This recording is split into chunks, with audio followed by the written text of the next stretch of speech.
Bien, bien, bien. Buenas noches. Buenas noches, Puerto Rico, Latinoamérica. Una preciosa noche aquí en nuestro querido Puerto Rico y estoy seguro que en Latinoamérica hermosa también. Para mí es un placer estar con ustedes en esta noche y traerle una extraordinaria entrevista directamente desde Barranquilla, Colombia. Vamos a tener con nosotros al profesor Carlos Ardila Duarte. Carlos Ardila es un profesor de la ciudad de Barranquilla, Colombia, y que trabaja para una gran cantidad de universidades, ¿verdad? Trabajando con el área específica. Ya él nos estará hablando un poquito de su formación y básicamente de todas las áreas que él domina. Pero hoy vamos a trabajar un tema bien interesante que es súper importante para nosotros y es el tema que tiene que ver con cómo reacciona el cerebro ante momentos de estrés. Y eso es importante que lo estemos viendo por el hecho de que en todos los países que estamos trabajando ahora mismo con el asunto este del COVID, estamos viendo pues los elementos que están ocurriendo. Y la realidad interesante es que se está trabajando con incentivar probablemente la economía, se está trabajando con incentivar muchas áreas en particular, la apertura de los negocios. Sin embargo, es muy poco lo que se está trabajando a través del nivel social, el elemento emocional de las personas. Las estadísticas ayer, decía el doctor José Ramón Torres Torres, en un programa radial, abogado de profesión, decía que es increíble cuánto han aumentado, aunque los delitos, por lo menos en Puerto Rico tipo 1, como el asesinato, lo que son los carjackings, lo que son los robos, han disminuido exponencialmente en este tiempo del COVID-19. Hay otros delitos, como por ejemplo lo que es la violencia doméstica, la violencia intrafamiliar, ha aumentado considerablemente y por supuesto también tenemos un aumento extraordinario de casos de suicidio y de intentos de suicidio. Y así que es importante que nosotros le demos importancia precisamente a la forma en que se procesan las emociones, la forma en que el cerebro reacciona. Así que tengo conmigo ya al profesor Carlos Ardila, directamente desde Barranquilla, Colombia. Primero que todo, buenas tardes, profesor. Bueno, Juan, buenas tardes para ti. De verdad que me da una alegría inmensa pues podernos conectar, ¿verdad? No sé qué hubiera sido esta cuarentena sin las redes sociales, ¿verdad? Sin podernos conectar como lo estamos haciendo hoy en día. Y pienso que esto es un gran aliciente en parte, ¿verdad? En todo este proceso que estamos llevando a cabo. Interesante, profesor. Cuéntenos cómo se está comportando el COVID allá en Barranquilla, probablemente en su ciudad o digamos que en Colombia en general, cómo están los números, qué está haciendo, en términos generales, den un recuento de allá en Colombia, cómo está funcionando, qué está pasando.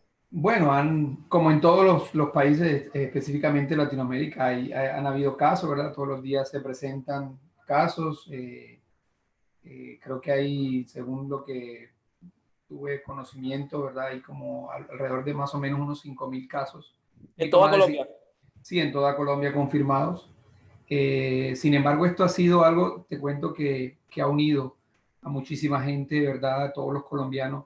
Estamos tratando de alguna u otra forma de aportar un granito de arena, ¿verdad? Para sortear esta dificultad, esta situación.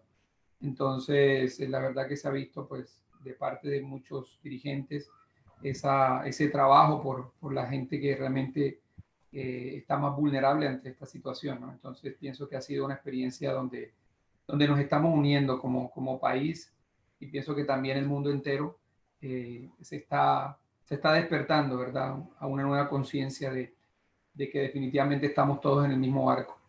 Interesante, profesor Ardila. Interesante. Y la pregunta a usted que, por ejemplo, tiene la oportunidad de ser docente en varias instituciones de educación superior, allá en la ciudad de Barranquilla, tanto en instituciones públicas como en instituciones privadas, ¿cuán grande ha sido ese reto de usted como docente frente a estos cambios drásticos que están ocurriendo, porque hemos visto quizás que algunas universidades con prender un botón, ¡pum!, ya estaban virtual, pero la gran mayoría de las universidades a nivel mundial no estaban listas para este elemento, porque sí tienen sus plataformas, pero las tienen para que un X% de su estudiantado la utilice, no para que el 100% la utilice. ¿Cómo ha sido el reto para usted como profesor en este momento de crisis? Bueno, la verdad que ha sido una experiencia, como tú lo decías, ha sido un reto poder, digamos, de alguna forma continuar en el proceso que se llevaba, ¿sí? Como tú lo decías, algunas universidades tenían un poco más de accesibilidad, de facilidad, otras de pronto estaban en esa transición. Entonces, no, en ambas situaciones ha sido un reto.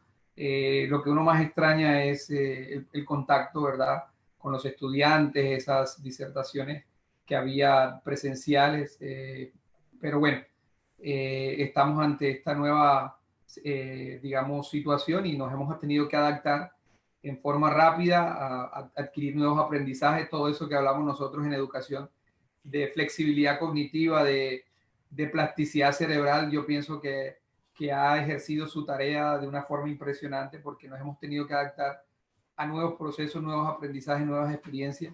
Y bueno, aquí estamos, ¿no?, cumpliendo nuestro proceso, nuestra tarea. Y sí, ha sido todo un reto de poder continuar con nuestras labores y sobre todo capturar las mentes y los corazones de los estudiantes, que es lo que uno trata siempre en una experiencia de clase, ¿no? Sí, nosotros estamos entrando ya prácticamente en el tema que nosotros teníamos para el día de hoy, y es un tema bien interesante porque fíjate que genera pasiones este tema. El hecho de que mucha gente dice, bueno, el cerebro es maravilloso, o sea, a base de cómo el cerebro funciona es que uno camina y toma decisiones X, y es interesante ver porque en condiciones normales nosotros tenemos un cerebro que podemos decir que es el órgano más maravilloso del cuerpo, o sea, el control extraordinario que tiene el cerebro sobre las funciones del cuerpo es maravilloso, o sea, es una cosa impresionante. Pero también en situaciones normales vemos cuando el cerebro es atacado literalmente por estímulos externos que tienden quizás a cambiar esa parte racional del proceso y llevarlo a ser más emocional. Y eso explica cuando, lo hemos dicho muchas veces, cuando en un momento dado uno va a un lugar a comprar algo y vas con la idea de comprar algo y compras un montón de cosas más porque llegaron estímulos y cambiaron el cableado original que tú tenías. ¿Por qué? Porque la parte emocional es bien afectiva. Ahora, en este momento que estamos en tiempos de crisis, sería interesante ver, primero que todo, cómo es ese mecanismo fisiológico de reacción del cerebro ante diferentes estímulos y ver cómo se afecta cuando se enfrenta a situaciones de estrés como la estamos viviendo ahora, quizás para elementos importantes como lo es la toma de decisiones, etcétera, etcétera. Así que vamos a comenzar hablando un poquito de quizás el mecanismo general de cómo el cerebro se comporta ante ciertos estímulos. Perfecto. Bueno, tú lo decías, ¿no? Ahorita con toda esta situación, ¿verdad? Se está experimentando, podríamos decir, otra pandemia, ¿sí? Estaba también oculta y yo pienso que este proceso nos ha regalado cosas muy hermosas y algunas ha sido mostrarnos, ¿verdad? Cosas que estaban ahí latentes con nosotros, descuidadas, podríamos decir, y que definitivamente pues esta situación nos las está mostrando. Es como si nos diéramos la vuelta y viéramos todo lo que estaba detrás olvidado, ¿no? Entonces, abandonado. Entonces, es una bonita oportunidad de poder empezar a ordenar todas aquellas cosas que realmente habíamos dejado o porque no les habíamos dado la prioridad. Y tú hablabas de algo que es muy cierto y tiene que ver con las emociones, con los sentimientos. Definitivamente, el ser humano, a pesar de que tiene una cognición, ¿verdad? Una razón, definitivamente lo que impulsa a que uno ejecute algo, ¿verdad? O preste atención a algo, tiene que ver con las emociones, tiene que ver con los sentimientos, ¿sí? Y definitivamente el ser humano, hasta que el sentimiento no está a flor de piel, no se moviliza, no se motiva a tomar una decisión, a tomar un cambio, ¿verdad? A enfrentar algo, porque son las emociones como ese octanaje de gasolina para que tú puedas encender un carro, ¿verdad? Un carro tiene todo un sistema complejo, ¿verdad? Pero si tú lo quieres echar a andar ese sistema complejo, tienes que echarle gasolina. Lo mismo pasa con con nuestro cuerpo y nuestro cerebro, ¿verdad? Si tú quieres echar a andar en todo este octanaje para que cree, para que genere nuevos pensamientos, ¿verdad? Nuevas estructuras, pues simplemente necesitamos de ese octanaje que es la emoción. Y hablando un poquito, ¿verdad? De lo que tú me mencionabas, todo esto que ha pasado nos ha regalado, pues, darnos cuenta de, digamos, una situación que es normal, ¿verdad? Que es adaptativa, pero que definitivamente no la hemos entendido. La vivimos a diario, creemos que vivir así de alguna forma es sano y pienso que no, todo lo Sí, contrario.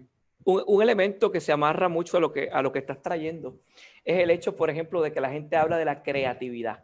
O sea, normalmente los procesos creativos del ser humano, como que mientras cuando estamos en una rutina diaria de trabajo, en algo que corre similar, uno se levanta, se asea, se va directo al trabajo, allá hace todas las intervenciones que tiene que hacer, si es docente, si es administrativo, regresa, comparte con los niños y a dormir.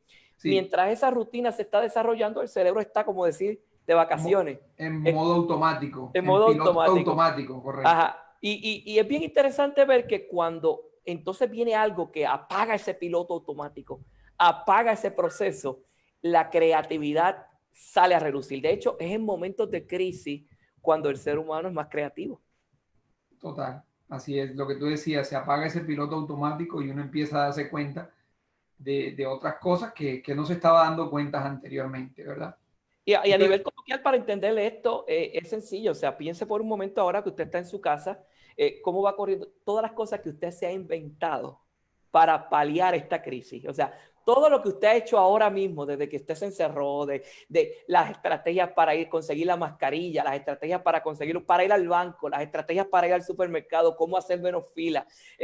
Todos esos elementos creativos, los juegos que usted se inventa, sabiendo que usted está en su casa ahora, pero también tiene a sus hijos y tiene a toda su familia y no están de vacaciones. O sea, estamos hablando de que estamos en un proceso complicado y hay que ser creativos. Ayer escuchaba yo al doctor Bernardo Roque en una conferencia decir cuán difícil es mantener la convivencia cuando se supone que todo el mundo esté junto y que convivamos mejor, que saquemos tiempo de familia, es mucho más difícil precisamente porque se presentan situaciones. Así que el estrés definitivamente se convierte en un elemento que puede afectar directamente la manifestación de las emociones del ser humano. sí, y para que entendamos un poquito, ¿verdad? Nosotros tenemos a nivel de nuestro cerebro un mecanismo innato evolutivo que se activa. Es como si tuviéramos haga de cuenta, una alarma como las que lleva la policía, las ambulancias. Está dentro, ¿verdad? Es un área de nuestro cerebro bien pequeña, ¿verdad? Que se llama la amígdala, pero que cuando esta se activa, inmediatamente... Explica, oye, este programa siempre va a ser para público popular. Esto es bien sencillo, así que vamos a explicar qué es la amígdala cerebral, porque Sí. muchas veces la gente pregunta, pero la amígdala no es la amígdala que tenemos normalmente, ¿verdad? Es la amígdala cerebral y porque tenemos público general, así que explícame eso un poquito para que la gente lo entienda bien. Perfecto. No sé si puedo compartir pantalla para mostrarles a Sí, ustedes una claro. imagen. ¿Sí? Puedes compartir la pantalla, claro que sí. Correcto. Voy a mostrarles a ustedes una imagen, ¿sí? De lo que es una amígdala. Vamos a verla aquí. Me avisa si está compartiéndose. Sí, Sí. está compartiéndose, sí. Pero lo que Perfecto. estamos viendo es el Zoom. Búscame la pantalla. Ahí. Ahí lo Ok. están viendo, ¿verdad? Bueno, Estamos viendo sería... estamos viendo tu desktop. Muy bien, vamos a abrirlo. Sí, ahí está. ¿Lo están Perfecto. viendo? Perfecto. Excelente. Ese botoncito rojo que están viendo ahí es lo que nosotros llamamos la amígdala. Es lo que se activa, lo que ustedes ven de color rojo es lo que se activa, ¿verdad? Y nos genera emociones. En este caso, una de las emociones asociadas ahí tiene que ver con el miedo.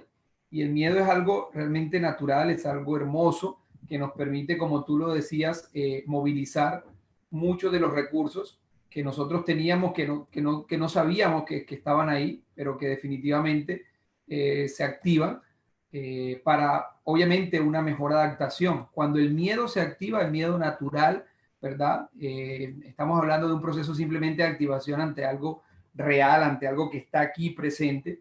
Y normalmente este miedo se activa ante diferentes situaciones, ¿no? Hay algunas que son muy adaptativas cuando, por ejemplo, estamos ante situaciones nuevas, situaciones de cambio, ¿verdad? Como lo que estamos viviendo ahorita, inmediatamente se va a activar el miedo. ¿Sí? Eso de alguna forma quedó impregnado evolutivamente en los Homo sapiens Y cada vez que nosotros estemos ante situaciones de cambio, ante situaciones nuevas, ante situaciones desconocidas, inmediatamente eso se va a activar. Entonces, hasta ahí es lo más sano que podemos nosotros sentir en este momento, ¿cierto? Yo pienso que definitivamente si alguien no ha sentido miedo, por lo menos en las primeras semanas debería revisarse, porque es que es lo más natural. ¿Sí? Te cambiaron todo, como tú decías, te apagaron el piloto automático, te movieron todo, toda tu zona de confort, toda tu zona de seguridad, y obviamente el miedo se va a activar. Pero este miedo, lo que hablábamos ahorita al comienzo, va a movilizar los recursos, tanto fisiológicos como cognitivos, es decir, de tu cerebro y sobre todo esta parte de aquí de nuestro cerebro frontal, que es la que nos permite una mejor adaptación a un contexto social o a un contexto ambiental. Y Mira, lo cuando, interesante, sí, perdona que te interrumpa, para agarrar aquí el punto, porque has traído un elemento que es de suma importancia, porque todavía cuando le estamos hablando a los niñitos a nivel de escuela elemental y a nivel de escuela primaria y a nivel de años de los 9, 10, 11 y 12, cuando los niños empiezan a entender sus emociones, por alguna manera, la mayoría de los autores que escriben para estas edades o para estos libros de texto se desarrollan con la idea de presentar a los niños de emociones positivas y de emociones negativas. Entonces te presentan, por ejemplo, el miedo como una emoción negativa. Y usted puede hacer ahora mismo una búsqueda en Google, poner emociones negativas y aparece quizás la ira y el miedo como emociones negativas. Pero en efectos prácticos, la emoción en particular no es positiva ni negativa. Porque, por ejemplo, si usamos ahora el elemento del COVID-19, el hecho de que usted tenga miedo de contagiarse provoca una reacción de defensa, literalmente, en la cual usted se va a proteger. Así que es importante explicar este elemento porque mucha gente piensa que el tener miedo es algo negativo. No, en realidad es un sistema de protección que utiliza el cerebro. Así que, doctor, especialista en anatomía, explíquele eso. sí, sí, todas las emociones, como lo decíamos, las naturales, ¿verdad? Porque ya vemos que estas se pueden alterar y ya voy a hablar un poquito del medio cuando se altera, ¿verdad? ¿Qué genera? Pero sí, todas las emociones, y creo que lo expresaste de una forma muy, muy clara, nos sirven para adaptarnos, ¿cierto? Yo no sé si tú recuerdas en alguna época la gente, ¿verdad? Decía que si hacías algo con la mano izquierda era como que era mal visto, etcétera, etcétera, ¿no? Y no, o sea, tu mano derecha y tu mano izquierda son dos elementos, dos instrumentos que te van a permitir hacer diferentes tipos de cosas, ¿ves? Entonces lo mismo pasa de toda esa gama de sentimientos que nosotros tenemos, ¿cierto? Y nosotros tenemos lo que son las emociones y lo que son los sentimientos. Las emociones, tú puedes sentir algo agradable o desagradable o neutro, hasta ahí. ¿Ves? Es algo que es rápido, ¿cierto? Su accionar es rápido. Pero ya si esto desemboca y activa áreas corticales, ya hablamos de un sentimiento. ¿Ves? Entonces ya un sentimiento es algo mucho más complejo, mucho más duradero, tiene toda una gama, ¿verdad? Porque hablamos de la ira, el miedo, la tristeza, el dolor, ¿cierto? Y todos estos sentimientos que nos acompañan para precisamente lograrnos adaptar a un entorno tanto ambiental como social. ¿Sí? Sí, Sí, dime. sí, uno de los elementos que se habla mucho, por ejemplo, en cuanto a la manifestación emocional, que básicamente, o sea, la emoción empieza a desarrollarse, pasó algún evento, alguna variable, algo que activó esa emoción, y entonces la emoción va a desembocar en una conducta observable de las personas que están alrededor, o te van a ver llorar, o te van a ver gritar, o te van a ver correr. Entonces, eso es una conducta observable que surge de esa emoción. Ahora, por ejemplo, las personas que tienen bien desarrollado el concepto de inteligencia emocional, se dice que este aspecto emocional fluye, pero antes de que se manifieste, la persona como que activa un elemento racional. O sea, la persona sabe que esa emoción está surgiendo y le da racionamiento a eso. Vamos a hacer un ejemplo. Usted va a un sitio y ¿cuántos le ha pasado que le quieren vender, qué sé yo, un tiempo compartido, un time sharing en buen español para nosotros? Y usted llega a ese sitio en particular y la persona empieza a decir, este es el mejor paquete de vacaciones que usted va a comprar. Y en el momento en que llega, usted lo ve, wow. Y de momento le dicen una palabrita. Si es hasta hoy. Si usted no lo compra hoy, esta oferta se acabó y la va a perder. Entonces empieza esa lucha entre la emoción de comprarlo y la parte racional de decirte, espérate, o sea, te están metiendo una presión extraordinaria, o sea, algo tiene que haber aquí. Y esos vendedores tienen un entrenamiento extraordinario para saber cómo estimularte específicamente y la mayor parte de la gente termina comprándolo, algo que después ni siquiera van a utilizar. Así que en esencia, esa pelea entre la parte emocional y la parte racional, ¿cómo se visualiza a nivel, digamos, anatómico? Sí, bueno, ahorita para poder explicar esto que tú me comentas y para que mucha gente entienda muchas de las cosas que estamos viviendo actualmente, muchos de las sensaciones, de los sentimientos, ¿verdad? Porque fíjate que yo te he hablado ahorita del miedo como algo natural, ¿cierto? Hay una situación real aquí y ahora, pasa la situación y mi amígdala se apaga. Hay unos mecanismos inhibitorios que tenemos a nivel del cerebro que ayudan a que esta amígdala no se siga disparando.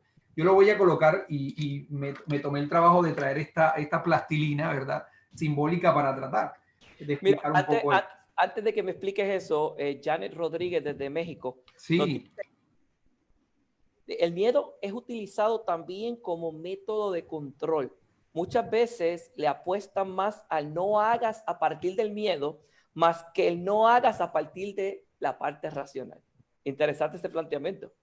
Así así que es. lo interesante es ver que en cierta manera, o sea, a veces la manipulación masiva está asociada para crear, por ejemplo, el hecho de, tú le preguntas a muchos gobiernos qué estrategia están utilizando para mantener a su gente en la casa y muchas veces, aunque no lo digan, es el miedo.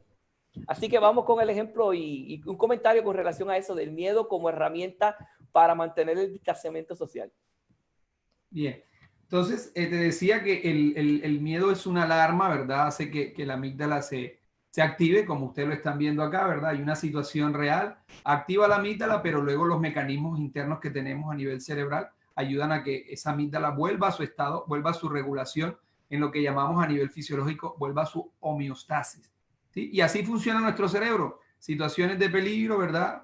Puede que sean reales, ¿verdad? Es lo más probable que sean reales, hacen que esta amígdala se active y los mecanismos vuelven y la regulan.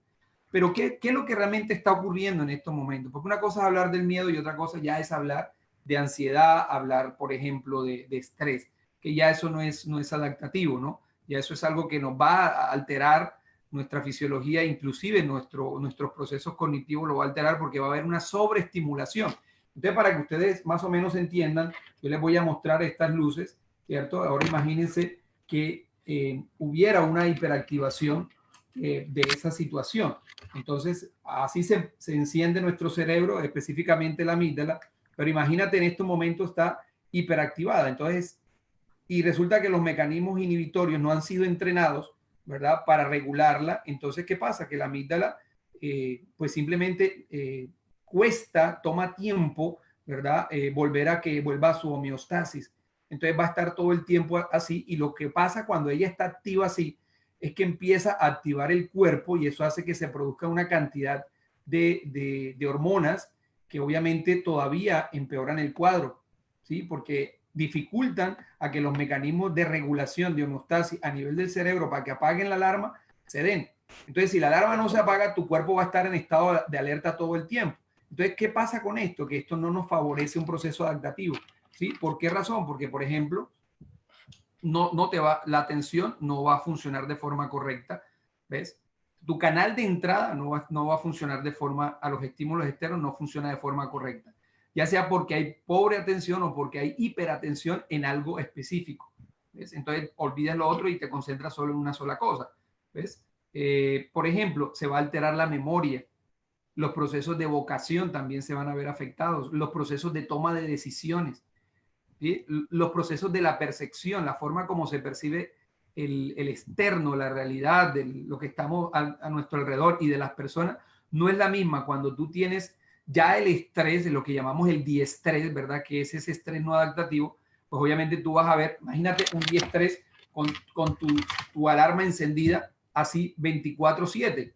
Entonces esto va a producir una cantidad de pensamientos que no son pensamientos agradables, ¿cierto? Normalmente cuando la amígdala está así hiperactiva, pues lo vas a tener son pensamientos de preocupación, pensamientos desagradables, pensamientos catastróficos, pensamientos pesimistas, que es lo que está, podríamos decir, hoy en día muy regado producto de la situación. Repito, es normal que tengamos miedo, pero ya esto ya es para atenderse, porque no es normal, porque esto hace que la persona no tome unas decisiones correctas, ¿cierto? Y perciba al otro y a los demás y al medio externo como un peligro. Mira, Carlito, con relación a ese punto, Blanca Inés García Castañeda nos comenta que la emoción nos da información acerca de una experiencia que estamos viviendo. Total. ¿Cómo se visualiza eso en el mundo real? Es totalmente el hecho de que, obviamente, o sea, la emoción viene como consecuencia de.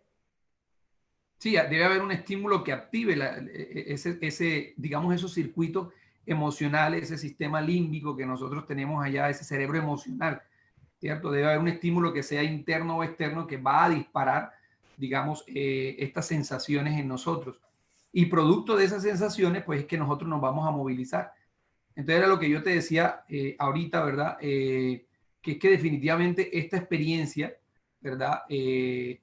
Nos está movilizando una cantidad de elementos, ¿verdad? Que no nos estábamos dando cuenta cómo estábamos nosotros realmente cómo estaba nuestro sistema nervioso, ¿sí? Y realmente ante una situación donde debería estar el sistema actuando de forma, digamos, adaptativa, ¿cierto?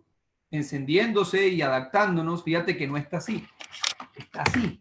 Entonces, imagínate esto ya no es miedo, esto te genera estados de ansiedad, Sí, te genera estados de angustia, de temor, de pánico, ¿ves?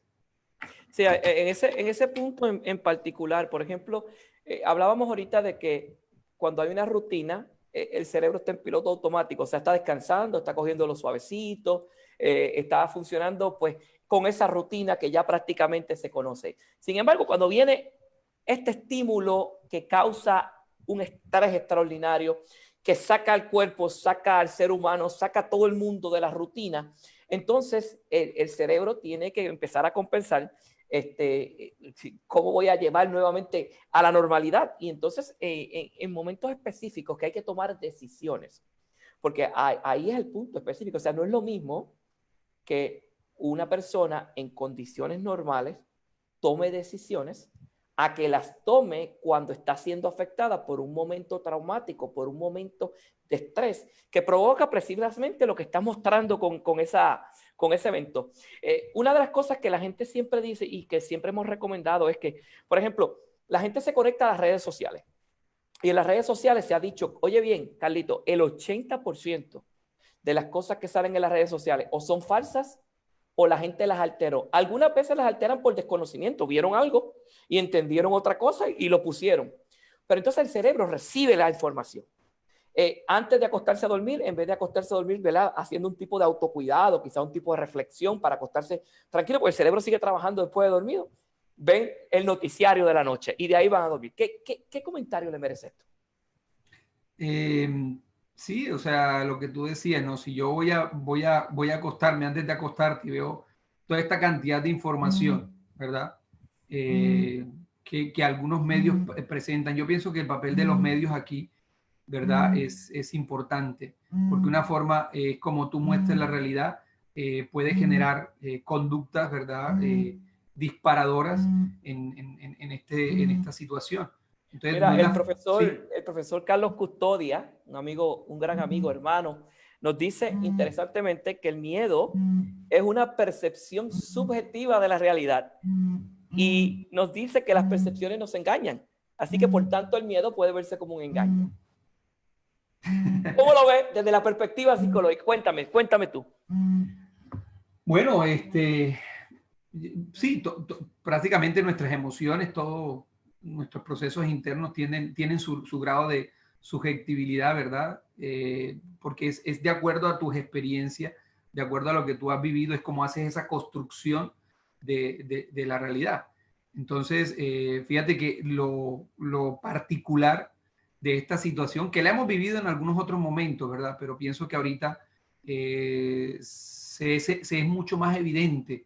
Uno, porque nos han dicho, váyanse para sus casas, quédense allá. Imagínate, y todo aquello que nos distraía, ¿verdad? De esta realidad interna de nuestro sistema nervioso, ¿verdad? Pues simplemente la distraíamos todo el tiempo, ¿ves? En las ocupaciones, pensando, moviéndonos, ¿verdad? O algunos sintiendo. Mira, en ese tema en particular, Roberto López nos comenta que él siempre ha tenido esa inquietud y es realidad para explicarla ahora. ¿Por qué en un momento de estrés o en un momento de miedo hay personas que reaccionan, como decimos aquí en Puerto Rico, a huir crispín, salen corriendo, salen disparados, y hay otros que simplemente se paralizan? Correcto. Porque nosotros, así como tenemos un kit, ¿verdad?, de situaciones naturales, reales, que nos disparan el miedo, como la que estamos viviendo ahorita, ¿cierto? De todo este cambio, ¿no? Siempre que estemos cambio, algo nuevo nos va a generar miedo. Otra cosa natural o situaciones, ¿verdad?, que nos generan miedo son los ruidos fuertes. Eso también dispara nuestro sistema nervioso, dispara nuestra amígdala, ¿verdad? Otras situaciones cuando vamos a perder, ¿cierto? Cuando creemos que vamos a perder o estamos ante situaciones reales de donde estamos perdiendo, también dispara nuestra amígdala. Entonces, fíjate que estos son estímulos, situaciones que disparan. No te estoy diciendo el miedo a la cucaracha ni nada, sino estoy hablando de situaciones que realmente disparan nuestro mecanismo. Pero así como tenemos estos miedos innatos, ¿verdad?, que se han impregnado en nosotros, también tenemos reacciones innatas.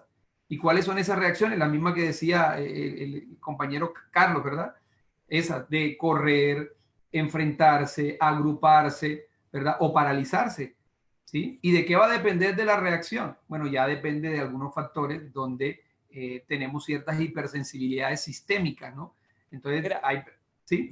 si lo amarramos ahora a lo que estamos viviendo, dice Ileana Chiale, que si no sintiéramos miedo, por ejemplo, estuviéramos corriendo en las calles sin miedo a contagiarnos, y de la misma manera dice que si no tuvieras miedo, pasaría un león por frente a ti y lo acariciaría sin ningún problema. Sí, sí, el miedo definitivamente un sentimiento hermoso porque su función es conservar nuestra vida, es protegernos.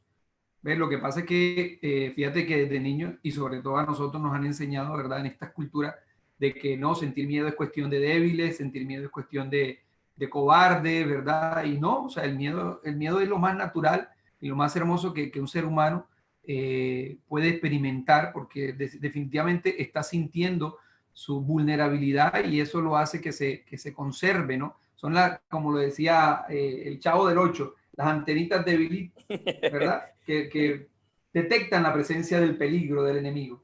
Bueno, profesor, y entonces ya que hemos establecido esto, desde el punto de vista quizás fisiológico, yo estoy en un momento de estrés, digamos, como estamos muchos, estoy en un momento de estrés, estoy en un momento complicado, mi cerebro está tratando de sacarme a flote, pero hay muchas variables que sí, porque el problema es que el ser humano tiene la capacidad, especialmente los que hablan de TOC, que aquí tenemos conectada a la doctora Belinda desde México, que es especialista en TOC.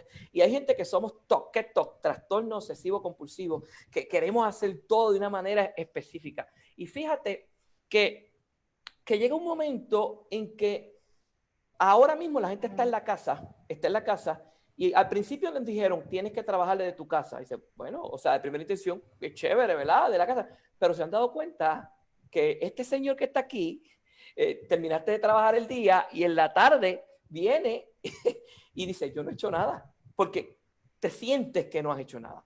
Entonces, el punto que quiero trabajar ahora, básicamente, es el hecho de que me digas o le compartas con la audiencia cuando ya uno está en una situación, porque el problema es que queremos controlar las situaciones y el ser humano tiene que entender que las situaciones van a ocurrir. O sea, lo que va a ocurrir, va a ocurrir. No controlamos las situaciones, pero sí controlamos las emociones o cómo reaccionamos a lo que sucede. Algunos elementos de autocuidado que yo como ser humano puedo hacer, ya sea respiración, mindfulness o elementos que se pueden utilizar para tratar de entonces de ese desbalance que hubo por el estrés, tratar de llegarlo a balancear nuevamente. ¿Algunas ideas?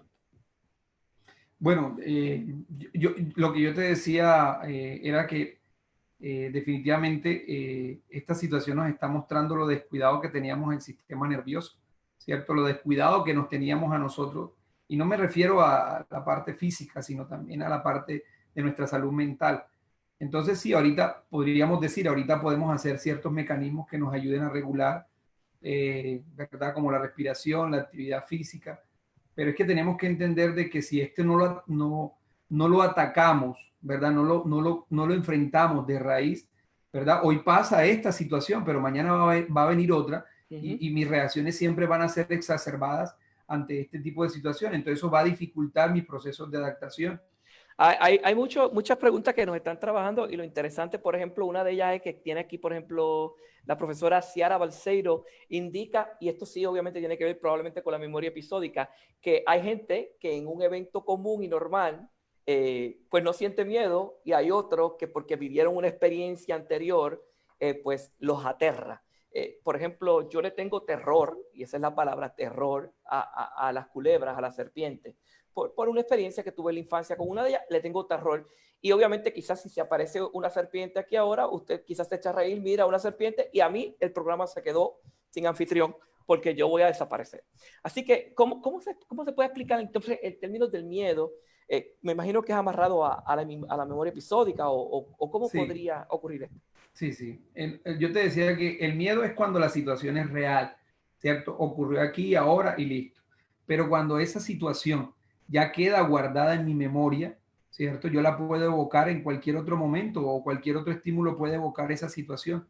Y siempre que yo esté ante ese mismo estímulo o estímulos semejantes o estímulos disparadores, pues voy a tener ese tipo de reacción. Entonces ya el miedo no está afuera, ya la culebra no está afuera, la culebra está en mi cerebro. Y mira algo que hemos podido evidenciar, ¿verdad? En lo que está pasando ahorita, porque mira, este es el miedo al COVID, ¿sí ves? Pero resulta que este miedo funciona en red y está activando los otros miedos que nosotros tenemos y que hemos venido acumulando y que han quedado guardados en nuestro cerebro. Entonces realmente lo que está viendo, lo que nos está mostrando esta situación es que, fíjate que todos los miedos que nosotros tenemos guardados, mira, cada foquito de esos es un miedo. El COVID apenas es uno, pero ese está disparando los otros que hay ahí. Entonces, por eso hay esas reacciones, digamos, fuertes que se están teniendo, ¿verdad? Personas que están haciendo crisis literalmente, porque no es este que se les está activando. Esta es la copa que rebosa el vaso y activa todos los demás que nosotros traemos, pues obviamente desde nuestra infancia, la adolescencia. Entonces, mira toda la activación realmente que hay, ¿verdad? Y vuelvo y digo, tenemos mecanismos que ayudan a regular estos procesos, pero cuando tú tienes una amígdala hiperactivada de esta forma, obviamente, pues volverla a su homeostasis requiere mucho más trabajo. Mira qué interesante, la doctora Belinda Núñez desde México nos dice, y este pensamiento amarra lo que estás presentando ahora, el miedo es una emoción que tiene función de sobrevivencia, ayudó a la humanidad a sobrevivir hasta la actualidad. Así interesante, es. ¿verdad? El miedo nos ayuda a adaptar, es lo más hermoso, pero ya cuando tenemos ansiedad, créeme que ya no nos vamos a adaptar muy bien. Es más, ya ni dormimos porque nos afecta el sueño. Nos preguntan también que desde qué edad se puede sentir miedo. Los nenes pequeñitos. Mira, desde que el niño sale del vientre materno, sale afuera, ¿cierto? Oye, si nosotros le pudiéramos poner una traducción al llanto que él tiene, ese Está llanto aterrado. Está aterrado, o sea, estaba en un medio tan cómodo, tan agradable. Oye, su mecanismo se activa. Está sintiendo miedo, miedo adaptativo, miedo natural, porque le han cambiado, ¿verdad? De un estado a otro, de un lugar a otro. ¿Sí? Entonces, desde ahí estamos teniendo estas reacciones. ¿Tú crees innatas, naturales? Las endorfinas y la adrenalina sirven como elementos para desobedecer o engañar al miedo? Esa pregunta es muy buena. El profesor Custodia también nos indica que sí, el efecto de la generación de endorfinas y adrenalina servirían como algún tipo de mecanismo de defensa para engañar precisamente al miedo. ¿Cómo lo visualizas tú? Bueno, de alguna forma, ¿cierto? Todas estas sustancias se liberan cuando se nos libera el cortisol en sangre y llega al cerebro, pues también dispara otros neurotransmisores que ayudan a que los procesos atencionales funcionen, y si nosotros superamos esa situación de peligro, obviamente vamos a sentir endorfinas que nos van a hacer sentir un estado de exaltación, de placer, ¿verdad? Entonces, podríamos decir que podríamos jugar un poco a eso, ¿no? Extraordinario. Mira, el doctor José Colón desde Estados Unidos nos indica que le encantó el ejemplo que has utilizado tan simple con la bombilla, que ha sido extraordinario. Así sí, que es que traté de usar un simbolismo, ¿verdad? Para poder explicar esta situación. Me alegra que haya podido ser claro. Extraordinario. Bueno, Carlos, pues yo creo que ha sido un conversatorio extraordinario. Has podido compartir de tu experiencia día a día con los estudiantes que se están formando, que pasan por tus manos, porque tú trabajas con estudiantes de medicina, pero también trabajas con estudiantes de psicología, neuropsicología, neuropsicopedagogía, en esa área en particular. Así que te partes ya de un experto en términos de cómo funciona el cerebro ante situaciones normales y ante situaciones de estrés como esta. Recomendaciones finales para estos momentos de estrés que estamos viviendo, qué cosas podemos hacer para bajar ese nivel de estrés. Quizás esto pues es tema para otra conversación, elementos que se puedan desarrollar para bajar el nivel de estrés, buscar mecanismos de defensa, pero cuéntanos un poquito sobre eso, o sea, ¿qué se recomienda ideal ahora en este tiempo a nivel del cerebro para bajar los niveles de estrés que nos están afectando? Yo pienso que conocer la conciencia, ¿verdad? Darnos cuenta de esto, ¿verdad? Que esto no es sano. Esto que está ocurriendo no es sano. Lo sano sería esto. El miedo se activó por el COVID y una situación real, ¿verdad? Y ya, pero esto no es normal, esto no es sano. Entonces, realmente como empezar a darnos cuenta de que esta realidad necesitamos atenderla, necesitamos ir apagando esos circuitos, ¿verdad? Que están disparados para volver a enseñar al cerebro a volver a su estado, digamos, de homeostasis, de equilibrio. Y para eso se necesita, esto es como si tú quisieras tener un cuerpo atlético, ¿verdad? Y lograr hazañas con tu cuerpo, pues obviamente lo mismo pasaría con esto. Esto de la inteligencia es algo que hay que desarrollarlo, estos mecanismos inhibitorios hay que trabajarlos diarios. Yo por lo menos hago ejercicios diarios, ¿verdad? Gracias a una persona que estimo, que aprecio mucho, que es la doctora Aide, con la que hemos estado trabajando. Y la verdad que siempre en su mente creativa, adaptativa, se ingenia nuevas estrategias, ¿verdad? Y compartimos todo esto. Y sí, es un proceso grupal, ¿cierto? No es un proceso individual. Yo pienso que la expresión de emociones, el poder nosotros expresar lo que estamos sintiendo, ayuda a que estos procesos vuelvan digamos, a su tranquilidad, y también el sentir que no estamos solos, el apoyo, ¿verdad? También ayuda muchísimo. Entonces Sí. yo pienso que sí, que la forma como que es como atender eso, como buscar ayuda, como buscar esa conexión de personas que hayan trabajado en esto y que nos ayuden en ese proceso, porque esto no es de teoría. Yo no te puedo decir, mira, haz esto y ya, esto se te va a arreglar. No, o sea, se requiere realmente de personas que hayan trabajado en esto para ayudarte a desarrollar, porque esto es de desarrollar ese cerebro que te ayude a regular esas áreas frontales, hipocampo, ¿verdad? El cíngulo anterior, que te ayude a desarrollarlo, a conectarlo para que cuando esto se dispare, obviamente tengan los mecanismos para regularlo. Sí, interesante que es el punto. Por ejemplo, la gente piensa y siempre dice que el estrés tiene una relación directa por ejemplo, con otras patologías como ataques del corazón o derrames cerebrales y ese tipo de cosas. Sí, en algunas personas, pero cuando lo miramos a nivel de masa, lo que tenemos que ver es que el estrés se presenta diariamente en tu vida, va y viene. O sea, es un elemento transitorio. Usted puede tener días en el trabajo que el estrés lo está matando y tiene días que está echándose fresco, que la cosa está cómoda, pero sáquenlo del trabajo, vaya a un ambiente deportivo. Usted puede ir a un juego de béisbol, de soccer, de baloncesto, y hay unos momentos de estrés intenso, y eso no mata a las personas, pero sí, y ahí tenemos nuestros amigos los psicólogos, que yo los admiro mucho, yo visito al psicólogo, porque es que el psicólogo, la gente tiene un mal entendimiento de que el psicólogo está ahí para cuando tú estás loco. Y la realidad es que si tú no utilizas los servicios del psicólogo, entonces sí puedes tener algún problema mental más severo más adelante, porque en cierta manera tú debes conocer mecanismos para controlar ese estrés para que tú puedas continuar con tu vida dentro de ese piloto automático que describimos al principio. Así Sí. que, en esencia, me gusta mucho. Quiero por aquí, antes de que terminemos, tenemos algunos... Ay, y quería aprovechar, Sí, algunos... sí, Sí, quería adelante. aprovechar porque sí, yo sé que hay muchas personas que nos están escuchando desde diferentes países, ¿verdad? Y también te quieren conectarse con este tipo de trabajos. Entonces, para el próximo jueves, con permiso tuyo, Juan, vamos a tener un Facebook Live.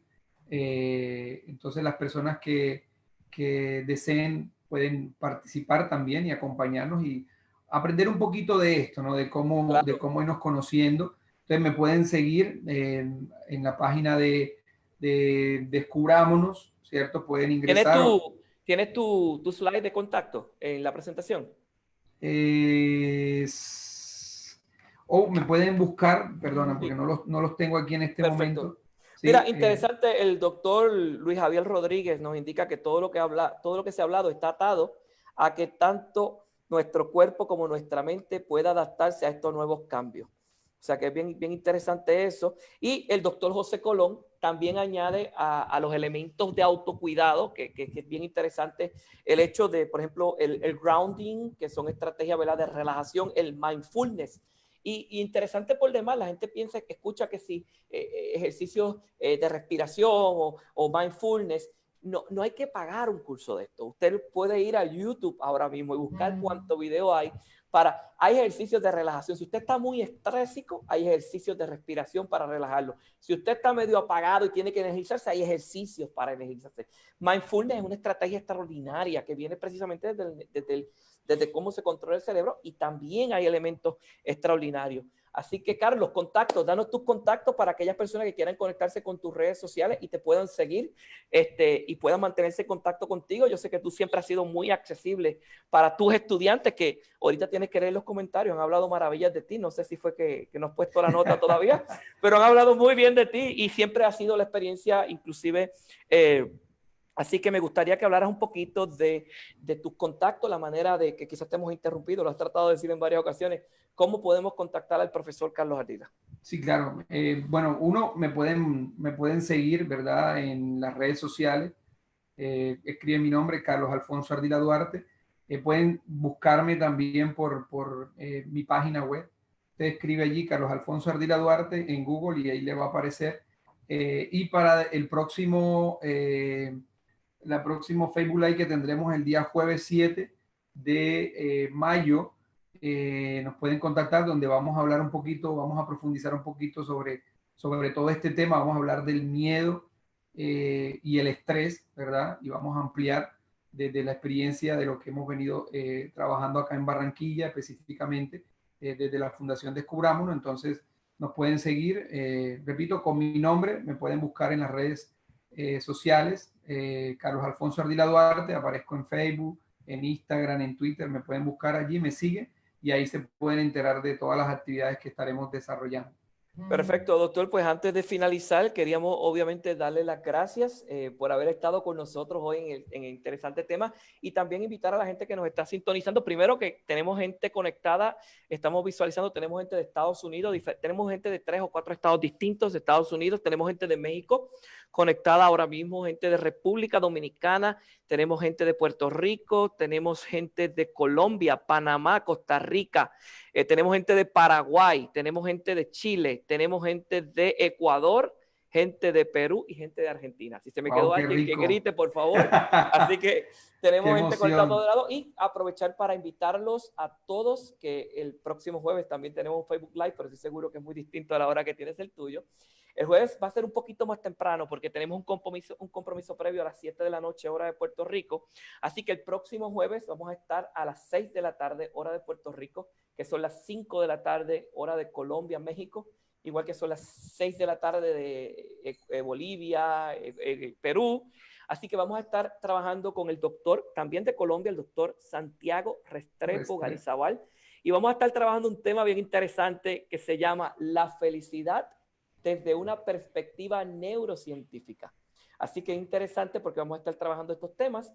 Así que el jueves que viene no te puedes perder este Facebook Live, donde vamos a estar trabajando con la felicidad desde una perspectiva neurocientífica a cargo del doctor Santiago Restrepo Garizabal, que es un recurso extraordinario que se ha desarrollado precisamente en estos conceptos de cómo nosotros podemos propiciar algunas actividades para que, aunque estemos en la tristeza más grande, que estemos expresando esas emociones que nos quieren controlar, podamos ejecutar y que el cerebro cambie el chip, cambie de correspondencia, y podamos entonces llegar a esa felicidad. Así que Bendiciones a todos. Muchas gracias por habernos acompañado en el día de hoy. Vamos a estar un ratito en las redes para contestar preguntas.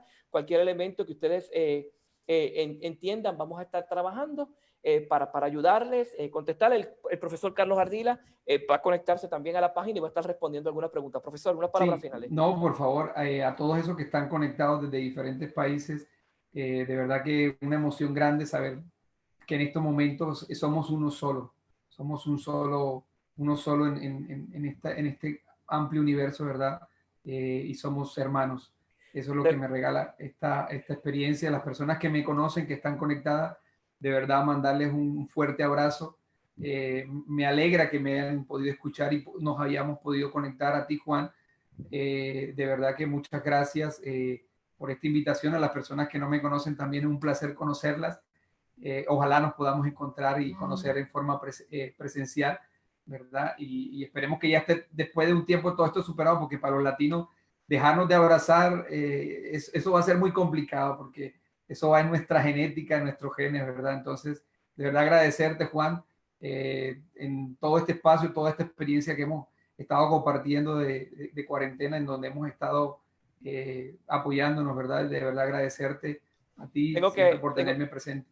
Tengo que hacer un comentario. Tenemos un gallego de España que si no lo menciono, está ahí. España, España, España. Carlos, hay un compromiso de tu parte ahora. Sé que estás cansado, pero necesita a la gente que entre un momentito a la página de NeuroStrategies y revisa algunos comentarios para continuar, por supuesto, ¿verdad? Así con que, mucho gusto. Amigos, los esperamos el próximo jueves como le mencionamos, el próximo jueves una horita más temprano, a las 6 de la tarde, hora de Puerto Rico, hora de República Dominicana, hora de Perú, hora de Bolivia, a las 5 de la tarde, hora de Colombia y México. Vamos a estar con el doctor. Perdona, Juan, me preguntan si va a quedar grabado el programa, porque hay personas que hasta ahora se están conectando, entonces para ver si lo pueden ver. El programa se mantiene en la página de NeuroStrategies. Perfecto. Pueden verlo ahí, pueden compartirlo. Eso sí es importante. Compartan este video, todo el que lo ha estado viendo, compártanlo para llegar a la gente que necesita mucho esto. Así que bendiciones para todos y nos vemos el próximo jueves.